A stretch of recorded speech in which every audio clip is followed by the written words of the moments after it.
Hello students, hope you all are fine. Students, today we are going to demonstrate about law of conservation of angular momentum. We all know what is angular momentum. Basically, let me define. Angular momentum is the product of moment of inertia and angular velocity. Okay, I repeat, moment of inertia, it is the product of moment of inertia and angular velocity. And we all know that angular momentum as well as linear momentum both are always conserved in nature. Okay, so for angular momentum we have conservation, that when no external torque is applied, angular momentum of the system is always going to remain constant, and the best way to demonstrate that is by using a rim of the cycle.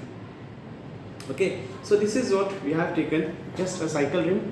Okay, one end of this cycle ring I have attached with the string. Okay, so we all know, see, if suppose I take it in this way and I release it, okay, it does not stand. You find out that it falls down. Okay, I repeat, see over here, this is what I mean to say. If I take it in this way and I release it, it falls down. But in case, if suppose I take it in this way and I rotate it, okay, so just see over here, if you rotate it, you find out that it remains here, it rotates for a long period of time.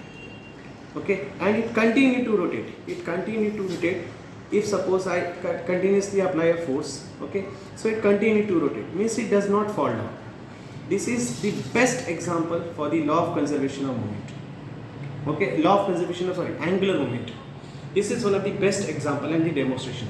So even when no external torque is applied, okay, it continue to rotate. This is what we have. Okay, so this is the best example for law of conservation of angular momentum. I hope you have liked this video. Thank you very much and God bless you. Bye.